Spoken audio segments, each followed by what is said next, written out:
Queridos irmãos, amigos, dando continuidade ao nosso culto a Deus, nós abriremos agora a sua palavra na carta aos Efésios, capítulo 5. E leremos do verso 7 até o verso 14, na sequência de exposições que nós temos feito na carta aos Efésios. Efésios, capítulo 5, do verso 7 até o verso 14, continuando a exposição do escrito de Paulo àquela igreja de Éfeso. Ouçamos a leitura. Portanto, não sejais participantes com eles, pois outrora erais trevas, porém agora sois luz no Senhor. Andai como filhos da luz, porque o fruto da luz consiste em toda bondade e justiça e verdade, provando sempre o que é agradável ao Senhor. E não sejais cúmplices nas obras infrutíferas das trevas, antes, porém, reprovai-as, porque o que eles fazem em oculto o só referia vergonha. Mas todas as coisas, quando reprovadas pela luz, se tornam manifestas, porque tudo que se manifesta é luz. Pelo que diz: desperta, ó tu que dormes, levanta-te de entre os mortos, e Cristo te iluminará. Até aqui a leitura da palavra de Deus. Vamos orar mais uma vez pedindo que o seu Espírito Santo, o Espírito de Deus, nos conduza no conhecimento e entendimento desse texto. Ó Deus, te damos graças por tua palavra, te damos graças pelo privilégio de poder lê-la, explicá-la e compreendê-la. Te damos graças pelo privilégio do culto público, onde podemos cantar louvores ao Teu nome, te dirigir orações. Nós pedimos que Teu Espírito Santo continue a operar entre nós e que a exposição da Tua palavra traga luz aos nossos corações. Pedimos em nome de Jesus. Amém. Meus queridos, o ponto central dessa passagem é a atitude que o crente deve ter para com as ações, as atitudes, o comportamento e a maneira de viver dos descrentes. Esse é um assunto extremamente importante porque os cristãos são uma minoria numa sociedade que tem uma outra ética e que tem outros valores. E eu tenho certeza que você sabe a que conflito eu me refiro. Por exemplo, no trabalho, você tem pessoas que pensam completamente diferente de você com relação a determinados procedimentos. Eles têm outra ética, têm outros valores e estão dispostos a fazer algumas coisas com as quais você não concordaria. Na escola, você está cercado de colegas, de amigos, professores que também têm uma outra visão do que é certo e do que é errado. No trânsito, você vai encontrar isso muito mais acentuado. Nós sabemos disso. No bairro onde você mora, você vai ter que conviver com pessoas que não têm os mesmos valores que você tem. De repente, no seu condomínio, mesma coisa.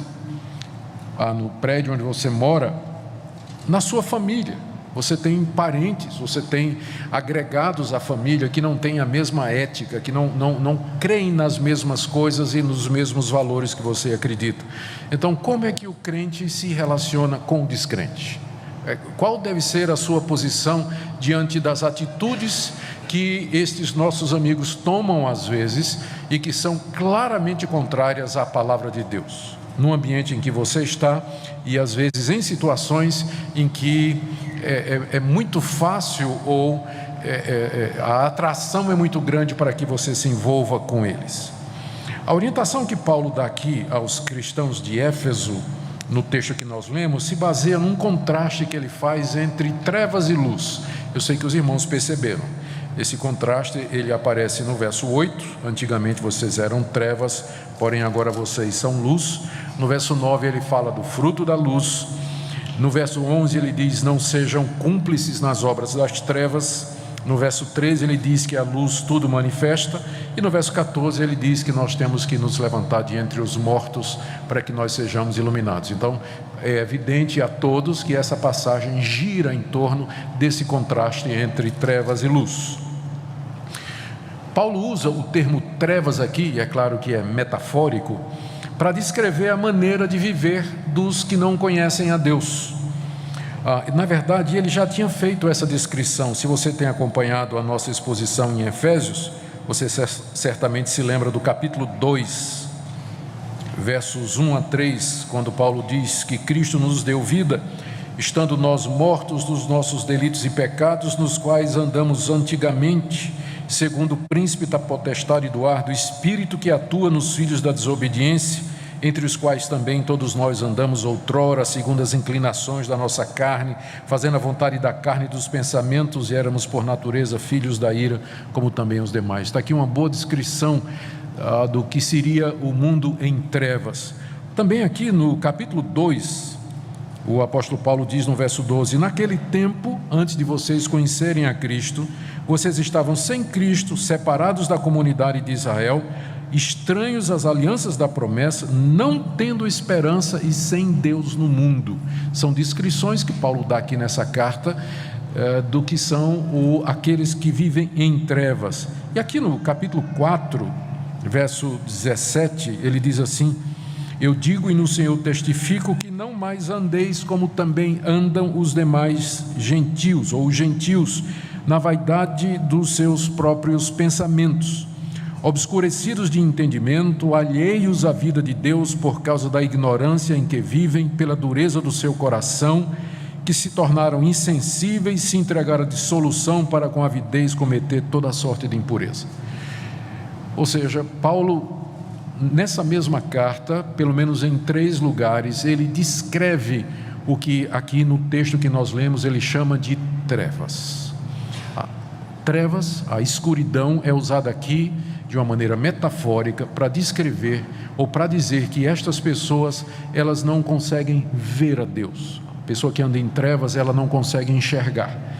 Eles não conseguem ver a Deus, eles não conseguem ver a verdade. A pessoa que anda em trevas está perdida, ela não sabe para onde vai, ela não sabe que direção tomar. Por isso, não somente Paulo, mas a Bíblia usa essa metáfora, uma pessoa que está em trevas, para descrever o homem sem Deus aqui nesse mundo. E todas as demais coisas que estão aqui: o entendimento escurecido, a alienação da vida de Deus, ignorância, dureza de coração, insensibilidade e assim por diante. Por outro lado, Paulo usa a metáfora da luz para descrever a vida dos crentes. E nós vimos que isso foi citado algumas vezes no texto que nós lemos aqui. A luz representa santidade, verdade, clareza, transparência. E uma das características da luz é que ela dissipa as trevas. Onde ela chega, as trevas vão embora. Num confronto entre trevas e luz, sempre a luz prevalece. É com base nesse contraste, trevas descrevendo a vida dos homens que não têm a Deus, e luz para descrever a vida dos discípulos de Jesus, que Paulo então dá aqui orientações sobre como aqueles que são luz têm que se comportar com relação àqueles que vivem nas trevas. Não devemos, em outras palavras, o que ele vai dizer aqui no texto é que nós não devemos ser participantes e cúmplices nas obras das trevas. Ao contrário, nós temos que andar como filhos da luz e reprovar estas obras das trevas. Antes de entrar na exposição do texto, eu sinto que eu preciso fazer aqui algumas explicações. Embora nós usemos a expressão trevas para indicar a vida daqueles que não andam com Deus e não conhecem a Deus, nós temos que reconhecer que, pela misericórdia de Deus, uma pessoa descrente é capaz de fazer coisas boas e certas.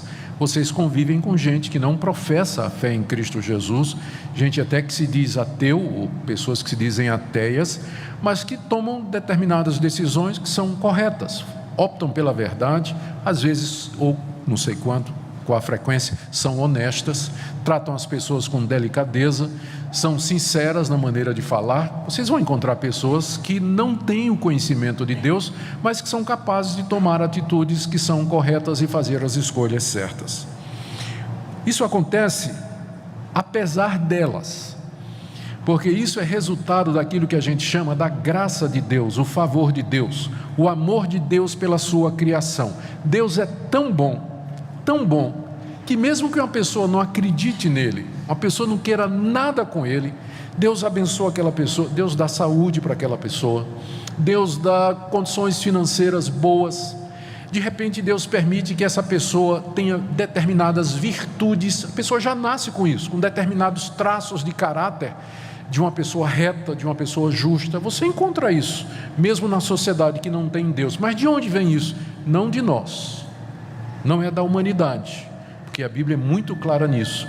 Todos pecaram e carecem da glória de Deus. A Bíblia é muito clara quando ela diz que o coração do homem é inclinado ao mal, sempre, e que ele vive em trevas, e que ele tem prazer em fazer a coisa errada. Então, quando você encontra uma pessoa que não conhece a Deus, não tem o temor de Deus, mas que é uma pessoa justa, que faz uma coisa boa, uma coisa correta, e geralmente a pessoa se vangloria disso, né? Geralmente quem faz isso e não conhece a Deus acha que ele fez isso pelo mérito dele, né? E aí já vem o pecado logo em seguida, a vaidade pelos atos que essa pessoa comete. Então, mas você conhece melhor, você sabe que se ela faz isso, não é por causa dela, mas que Deus é tão bom, que para evitar que a sociedade imploda, e para que nós nos destruamos a nós mesmos, Ele permite que as pessoas façam coisas certas, deixem a briga, levam a fechada no trânsito e não puxem o revólver para matar o cidadão, deixam o cara embora porque não quer briga. Então isso é só porque Deus permite na sua graça, para permitir que a sociedade continue, que a vida humana continue, senão nós já teríamos nos destruído há muito tempo. Então, trevas. Mas se há alguma luz lá, é a luz de Deus, é a graça de Deus e a misericórdia de Deus. Agora, o inverso também é verdade. Nós chamamos os cristãos, os discípulos de Jesus, de luz. E dizemos que eles são filhos da luz, que eles andam na luz. Mas, infelizmente, às vezes um cristão pode praticar obras das trevas. Você vai encontrar pessoas que de fato conhecem a Deus, têm o conhecimento de Deus, mas que eventualmente ele se comporta como um ímpio, ele se comporta como uma pessoa que não conhece a Deus. Isso se deve ao fato de que, mesmo tendo sido iluminado pelo conhecimento do Evangelho e o conhecimento da verdade, o coração das pessoas, mesmo tendo sido alcançado pela graça de Deus, ainda mantém os resíduos da corrupção e do pecado. Mesmo o mais crente entre nós, o mais iluminado entre nós, ainda tem um coração pecador e inclinado a todo mal. Não há ninguém aqui, sentado ou em pé, que tenha um coração livre da corrupção do pecado. E nós somos inclinados ao pecado, mesmo que nós tenhamos a luz da verdade, a luz do Evangelho e do conhecimento de Deus. Mas, eventualmente, ainda nós podemos viver como vivem os filhos das trevas. Aliás, eu uso o termo viver de maneira errada. Porque se você diz conhecer a luz, mas vive como quem está em trevas, na primeira carta de João, o apóstolo lhe chama de mentiroso. Ele vai dizer que você é mentiroso. Mas o que é que pode acontecer? É que uma pessoa que é crente de verdade, tem o conhecimento de Deus, eventualmente ela pode tropeçar, ela pode cair, ela pode praticar alguma coisa das trevas.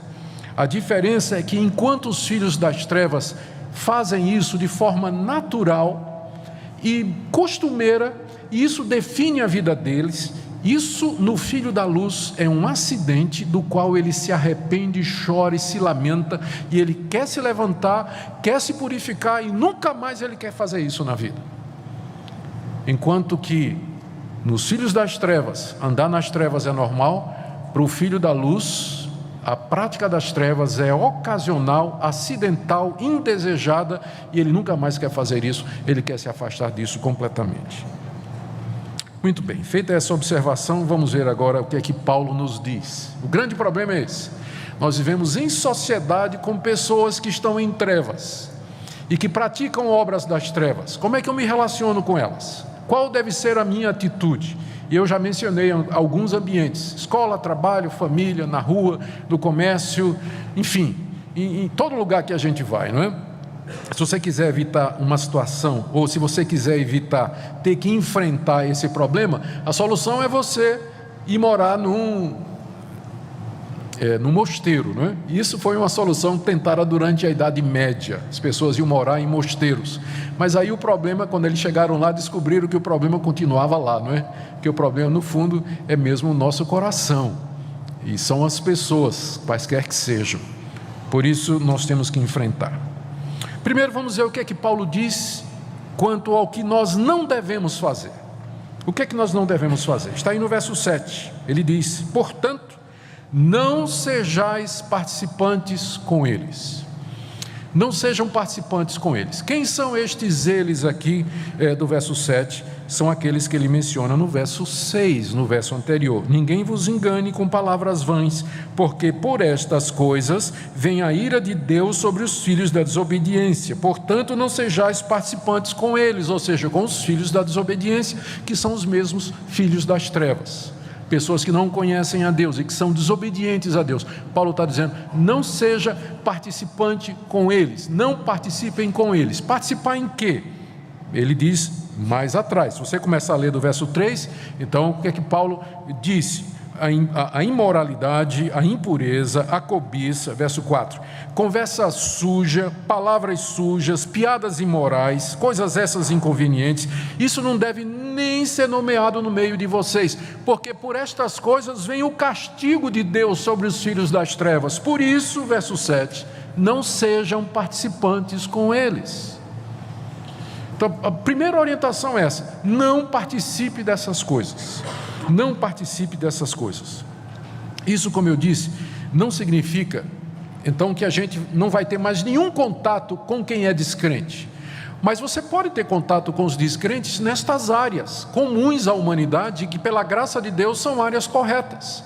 Boa parte do tempo os descrentes estão fazendo a mesma coisa que nós estamos fazendo, trabalhando para ganhar o pão, dirigindo para algum destino, fazendo compras, enfim, estudando, trabalhando. A maior parte do tempo nós não temos a menor dificuldade em nos relacionar com eles, mas em algum momento as obras das trevas vão surgir, e aí Paulo diz: não participe com eles nisso aqui. Você pode participar naquilo que é comum à sociedade. Você vai trabalhar no emprego, ao seu lado tem uma pessoa que não quer saber de Deus, pode até ser hostil, mas não participa com ele quando ele for fazer alguma coisa errada.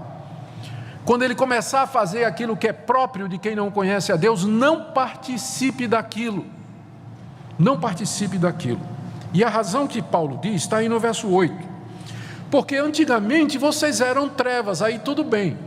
Você era ignorante de Deus, você não conhecia Deus, você não conhecia a verdade, você andava pela sua própria ética, pela sua moral, você não tinha referência, para você a verdade é relativa, você era trevas. Agora, porém, você é luz, você conhece a verdade, você foi alcançado pelo Evangelho, você não é mais ignorante daquelas coisas, você agora tem a presença do Espírito Santo no seu coração, você foi salvo pelo sacrifício de Cristo na cruz do Calvário, e isso tem que fazer uma mudança na sua vida. Percebem isso? Como o Evangelho muda. Antes você era trevas, você vivia nas trevas, fazia coisas das trevas, mas aí a luz do Evangelho chegou e você não pode mais ser o mesmo. Você não pode ser como você era antes. Você agora é luz. Paulo diz: ande como filho da luz. E o que é que significa andar como filho da luz? Ele diz no verso 9: o fruto da luz consiste em toda bondade, justiça e verdade. Seja filho da luz, seja bondoso, seja justo e seja verdadeiro, o tempo todo. Se em alguma situação isso ficar comprometido, então você não participa dessa situação. É o que ele diz no verso 10: prove sempre o que é agradável ao Senhor. Provando aqui significa descobrir o que é que agrada a Deus e fazer o que agrada a Deus. E aqui parece que Paulo está colocando uma regra geral, mas que nós precisamos de sabedoria para desenvolver na prática, em determinadas situações, em contextos diferentes. O que nessa situação de trabalho, onde os meus colegas de trabalho estão planejando fazer uma festinha, e eu sei o que é que vai rolar naquela festinha, qual é a melhor coisa que eu tenho que fazer? Porque se eu não for, eu vou ficar isolado. Se os meus colegas de turma estão saindo para tomar uma cerveja ou fumar maconha ali na esquina, lá na universidade, e se eu não for, eu vou ficar isolado. Se eu for, será que eu posso ir para um barzinho, ficar só ouvindo música, o pessoal está lá se amassando, está lá se pegando, mas eu não estou fazendo nada disso, eu estou lá só porque eu gosto da música, posso ou não posso? São tantas situações, mas aí você tem que procurar, descobrir e praticar sempre o que é agradável ao Senhor.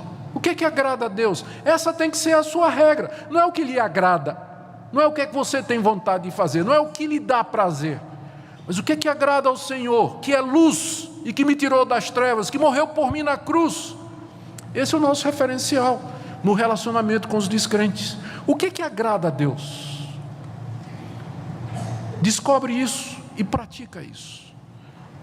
Isso que é a orientação que nos é dada. Ele continua ainda na mesma linha, no verso 11, quando ele diz, nós estamos vendo o que é que nós não devemos fazer. Primeiro, não devemos participar com eles, porque nós somos luz, e o que nos interessa é agradar ao Senhor e não a eles. E segundo, verso 11, não sejais cúmplices nas obras infrutíferas das trevas. Ele parece estar dizendo a mesma coisa, porque ele já disse, não participe. E agora ele diz, não seja cúmplice. Todo mundo sabe o que é um cúmplice, não é? Está cheio de advogado por aqui. No sentido penal, é alguém que contribui de uma forma secundária para a realização do crime de outro. No sentido geral, um cúmplice é alguém que participa com outro na realização de alguma coisa, um sócio, um parceiro, um colaborador.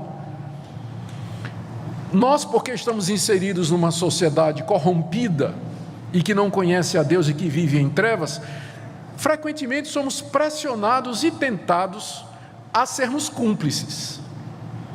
De várias maneiras. Eu tentei fazer uma lista aqui de todas as situações possíveis e imaginárias em que um crente pode se sentir tentado ou pressionado a se tornar cúmplice na prática do mal. Mas a lista é interminável, não é? A lista é interminável. Não tem quem consiga chegar ao fim dessa lista, porque são tantas situações todo dia em que a pressão para você ser cúmplice do mal vem sobre você, sob a forma de um convite, sob a forma de uma pressão, de um medo, de um temor, de uma ameaça, de uma vantagem, de muitas maneiras vem sobre você essa tentação aqui para você se tornar cúmplice, para você se tornar parceiro, colaborador. Ou seja, para que você ou pratique, ou você incentive, ou apoie, ou se deleite, ou concorde, ou consuma, ou consinta, ou se omita, ou fique calado diante do mal. São muitas tentações diárias para que nós, de alguma maneira, nos envolvamos com o mal. Em resumo, o que Paulo está dizendo aqui, quando ele diz, não seja cúmplice das obras infrutíferas das trevas, o que ele está dizendo aqui é, não participe em nenhuma medida destas obras que são infrutíferas. Não sei se vocês perceberam o contraste. No verso 9 ele disse, o fruto da luz, mas das trevas ele diz que são obras infrutíferas. Até porque para que uma planta produza fruto, ela precisa da luz, não é verdade? Não tendo luz nas trevas, trevas não produz fruto, ela produz morte. Ela produz morte, por isso são obras infrutíferas das trevas. Elas podem dar um prazer passageiro, mas eventualmente o salário do pecado é a morte. O salário do pecado é a morte. E é Deus quem garante que vai ser assim. Então ele diz, não seja cúmplice, não participe nas obras infrutíferas das trevas. Mas então o que é que nós devemos fazer? Se eu não posso participar e eu não posso ser cúmplice, mas o que é que isso significa em termos positivos? Quer dizer, o que é que então eu tenho que fazer? E aqui o apóstolo Paulo nos deixou com uma passagem extremamente rica, profunda e complexa. Os comentaristas aqui brigam sobre exatamente o sentido do que Paulo quis dizer, porque parece que quase todo versículo você pode entender de duas maneiras aqui, e quando você pensa como fazer isso na prática, nós trememos e tememos. Mas eu creio que em linhas gerais, do verso 11 até o verso 14, o apóstolo Paulo está dando 4 direções práticas para nós. O que fazer? Ele já disse o que é que nós não devemos, não vamos nos envolver, tá certo? Não vamos nos envolver. Mas então, o que fazer positivamente? Primeira coisa, existe a reprovação, está no verso 11. Não sejais cúmplices nas obras infrutíferas das trevas, antes, porém, reprovai-as. Então, em vez de você ser cúmplice, você tem que reprovar. A reprovação aqui, o problema é que a nossa tradução em grego, a nossa tradução em português, colocou o as no fim do verbo, né? Não sejam participantes, cúmplices nas obras infrutíferas das trevas, antes, porém, reprovai-as, quer dizer, reprovem estas obras. Só que no original grego, Paulo não disse as, ele só disse assim, antes reprovai, ponto. Aí a gente fica, bom, Paulo, reprovar, o que, quem, como e quando, não é? Ele não disse. Mas o que ele está dizendo é que a atitude geral do crente, em contraste à cumplicidade, é deixar claro que ele não concorda. É isso que reprovar significa. E você pode fazer isso verbalmente, dizer para a pessoa, isso que você está fazendo, de fato está errado, não é? Isso foge à verdade, e você, às vezes, não precisa nem apelar para a verdade do Evangelho, porque ainda há um quórum, ainda há um centro de verdade no coração da sociedade, onde para todas as pessoas, por exemplo, roubar é errado, eu falei roubar é errado, disse que todo mundo acha que acho que talvez tenha que mudar isso, mas matar é errado, estuprar é errado, fazer violência é errado, pedofilia é errado. Então ainda existe uma base moral comum, em cima da qual você pode chegar e conversar com a pessoa. Muitos descrentes vão concordar com você, muitos descrentes vão dizer, não, mentir é errado mesmo. Muitos descrentes vão dizer, roubar é errado mesmo, né? Muita gente vai dizer isso, mas você às vezes não precisa nem apelar para o referencial do Evangelho. Mas quer seja pelo Evangelho, quer seja pela verdade comum, o ponto é que a atitude do cristão diante do mal é de reprovação. Isso pode incluir a reprovação verbal e pode incluir também simplesmente a não associação. Eu fico pensando aqui no Salmo 1, que é tão conhecido, né? Foi um dos melhores exemplos que eu achei. O Salmo já começa dizendo o quê? No seu capítulo 1, verso 1 e 2.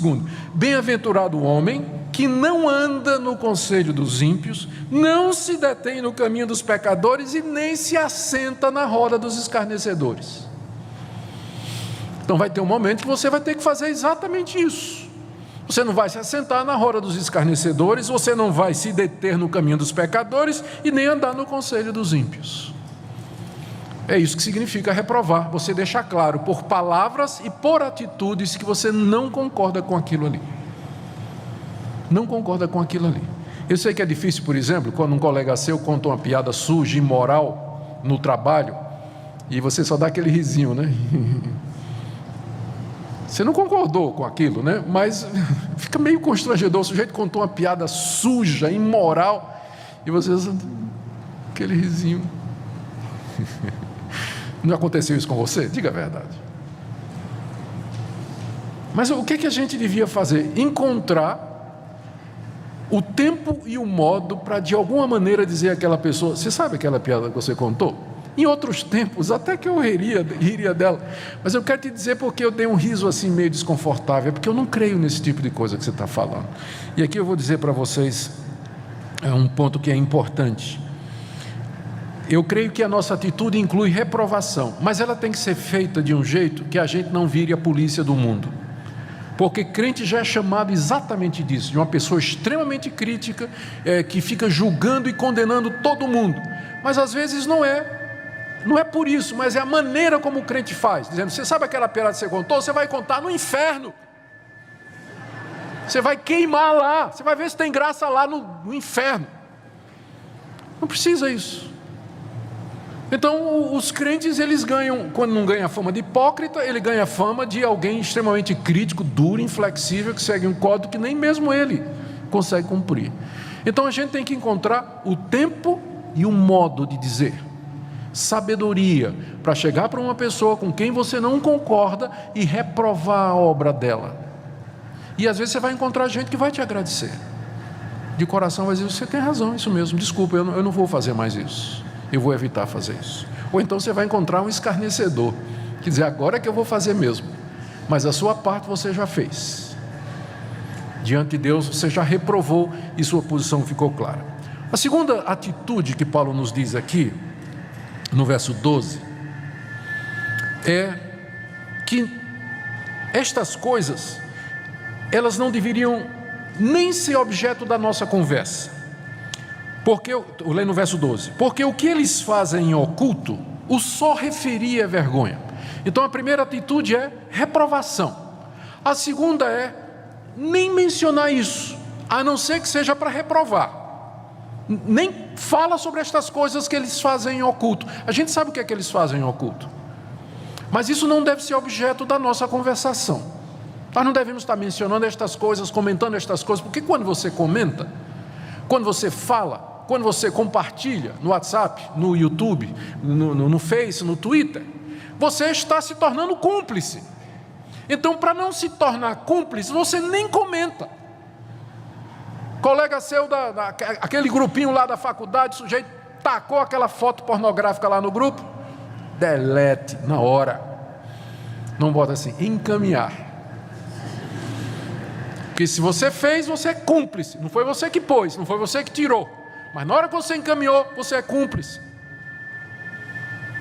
Da piada imoral por e-mail, compartilhar no Facebook determinadas coisas que o cidadão coloca às vezes em nome até do evangelho. Já vi muito, tem muito seguidor evangélico no Facebook, eu sei.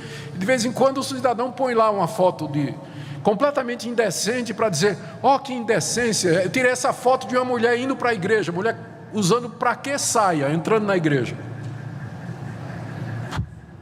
Mas por que ele compartilhou aquilo? Ele diz assim, não, eu estou compartilhando para dizer que absurdo, mas está lá a foto da mulher pelada entrando na igreja. Está certo isso? Claro que não, não é? Então esse tipo de coisa a gente não devia nem comentar, não devia nem falar, não devia ser objeto da nossa conversa, não devia ser objeto do uso das mídias sociais. A melhor maneira que você faz para reprovar estas coisas é simplesmente matar ali, né? Deletar, esquecer, não passa adiante, não converso, a não ser que eu vou fazer uma crítica, a não ser que eu vá reprovar, aí sim. Mas se você não vai reprovar, então não passa adiante, não comenta, não diz nada. Terceira coisa que Paulo diz, e essa é a passagem mais complicada aqui, é que nós temos que trazer a público aquilo que é feito em oculto.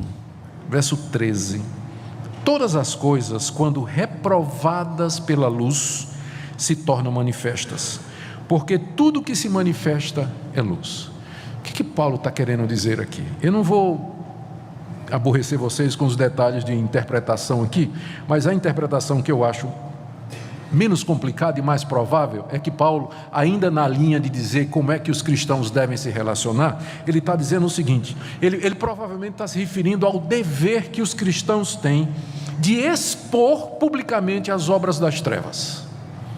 Essa é uma das coisas que a igreja tem que fazer com uma espécie de consciência da sociedade. É expor aquilo que eles fazem em oculto e dizer isso que está sendo feito, isso que está sendo divulgado, estas obras aqui, elas são erradas, elas têm essas consequências. Então, parece que Paulo está falando aqui do dever público da igreja de tomar uma posição nesses assuntos. Todas as coisas, todas aqui se refere ao que vem antes, todas estas coisas das trevas, não é? Todas estas coisas, quando reprovadas pela luz, a luz aqui são os cristãos que têm a luz do Evangelho. Quando os cristãos então reprovam estas coisas, que são feitas em oculto, elas se tornam manifestas. Porque tudo que se manifesta é luz, ou foi iluminado. Enquanto não foi iluminado, permaneceu no oculto e nas trevas. Mas na hora que os cristãos jogam a luz da verdade, o holofote da verdade nas obras das trevas, estas obras se manifestam. E sabe o que é que acontece às vezes? A própria sociedade diz, não, mas isso não. Recentemente aconteceu um escândalo nos Estados Unidos, numa ONG americana. O título dela, o nome dela era Planned Parenthood, Planejamento Familiar. E era uma ONG que praticava o aborto, que dava aborto legal para as mulheres americanas que procurassem aborto. Nos Estados Unidos é extremamente fácil fazer isso. E os evangélicos nos Estados Unidos, eles têm movimentos, são muito organizados contra o aborto. Como também nós aqui entendemos que o aborto é uma quebra do mandamento que diz não matarás. Mas aí então o que é que aconteceu? Um desses grupos, eu não estou dizendo que a gente vai fazer isso, estou dizendo como ilustração, mas um desses grupos pró-vida conseguiu filmar uma entrevista com uma das líderes do movimento, onde ela confessou como é que ela pegava as partes do feto, extraía a criança, eles faziam de um jeito para não matar, ou para não danificar a criança, e aí tirava o rim, ela dizendo, o coração, ou o pulmão, ou aquelas coisas que poderiam ser usadas para transplante, para fazer pesquisa, ou enfim, para qualquer outro, ela friamente dizendo, eu acho que muitos de vocês viram isso aí nas mídias sociais. E aí não foi só a igreja que ficou escandalizada, o mundo ficou escandalizado. Os próprios descrentes disseram, mas que absurdo isso. Quando eles viram a foto lá, né, e o desmembramento, né, do feto, para as partes serem vendidas no comércio, isso deixou muita gente que não é crente indignada. Um papel, eu não estou dizendo que a gente vai ficar filmando essas coisas, mas estou dizendo que um dos papéis da igreja é falar a respeito do juízo de Deus sobre estas coisas, porque esse pessoal faz em oculto e eles acham que estão escondidos da luz de Deus. No Antigo Oriente, na época de Paulo, as lojinhas dos comerciantes eram todas fechadas e quase sem janela, razão óbvia, né? Então você entrava numa lojinha daquela, numa cidadezinha daquela ali da Palestina, então era aquela penumbra lá dentro, e lá ele vendia tapete, vendia vestido de seda, vendia panela. Você seria muito bobo de você fechar um negócio ali nas trevas. Geralmente o que a pessoa fazia era, eu quero isso aqui, ele levava para fora da loja e examinava a luz, para ver se tinha defeito. Tinha que passar no teste da luz. Era uma bobagem você comprar um tapete lá na lojinha do Salem, não é? No escurinho, tudo naquela penumbra. Você tinha que examinar primeiro. A luz do Evangelho, através da igreja, brilha na sociedade, e essas obras feitas em oculto, elas se tornam manifestas. É dessa maneira que Deus leva ou abençoa a sociedade, para que ela não se destrua completamente. Então, em vez da gente ser cúmplice com estas coisas, com a imoralidade, desonestidade, impureza, nós devíamos reprovar estas coisas verbalmente, com a nossa atitude, não mencionando estas coisas, a não ser se a gente vai criticar, e quando possível expondo publicamente o erro, manifestando à luz aquilo que é feito nas trevas. Mas para fazer isso, e agora vem o quarto ponto, nós precisamos de uma igreja viva, gente. Pelo que diz, verso 14, desperta, ó tu que dormes, levanta-te de entre os mortos e Cristo te iluminará. Aqui Paulo faz um apelo à igreja, dizendo para que a igreja faça isso, ela precisa se levantar dentre os mortos, ela tem que parar de ser cúmplice e participante nas trevas, para receber a luz de Cristo. E essa passagem termina com esse apelo ao avivamento espiritual. É como se Paulo dissesse, esse é o nosso dever, mas por que nós não cumprimos? Porque nós estamos dormindo entre os mortos.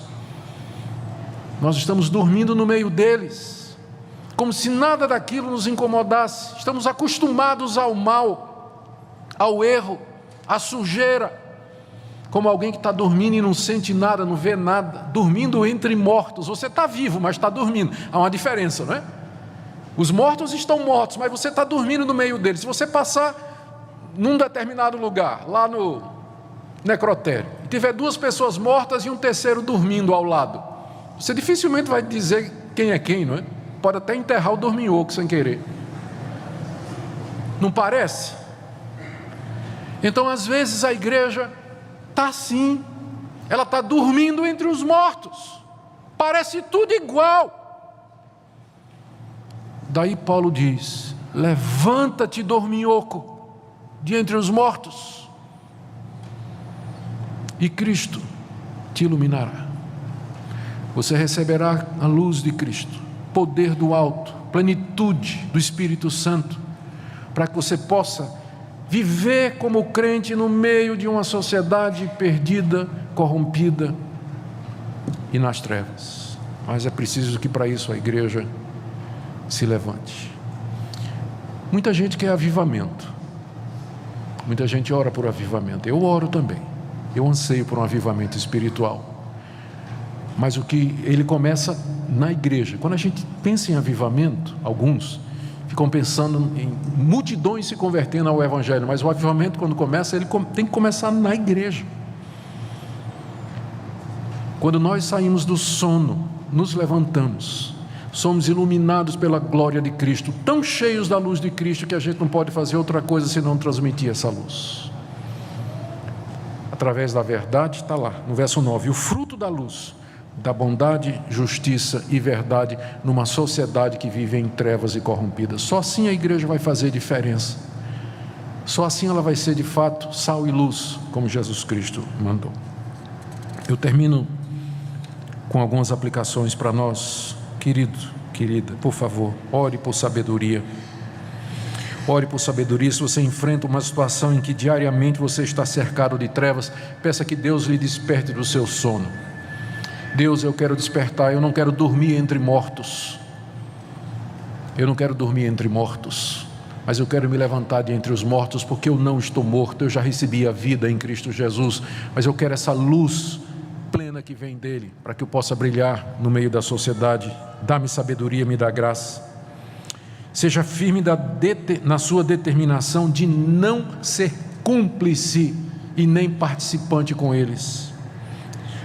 Peça a Deus o poder da iluminação de Cristo, para que você tome atitudes claras de afastamento de pessoas e situações que vão lhe levar às trevas. E finalmente, lembre sempre quem você é em Cristo Jesus. Você já foi trevas, mas você já foi iluminado pela verdade do Evangelho. Você já conheceu a Cristo, você conhece a verdade. O que é que você está fazendo dormindo entre mortos? Você já ganhou vida. Levante-se, em nome de Jesus, e assuma o compromisso de um cristão verdadeiro no meio de uma sociedade que é crítica de uma igreja que dorme entre mortos. Uma sociedade que precisa da luz. Não vai ser nos tornando igual ao mundo que nós vamos ganhar o mundo, mas sendo bem diferentes dele. Não tamanho do meu cabelo, da minha barba, tipo de veste que eu uso, mas pela minha atitude, pela minha maneira de viver, pelo meu relacionamento com as pessoas, por aquilo que eu digo e deixo de dizer, faço e deixo de fazer, sempre procurando aquilo que é agradável ao Senhor. Que hoje seja a noite em que você vai acordar, em nome de Jesus, e vai ser plenamente iluminado para viver para a glória dele. Oremos.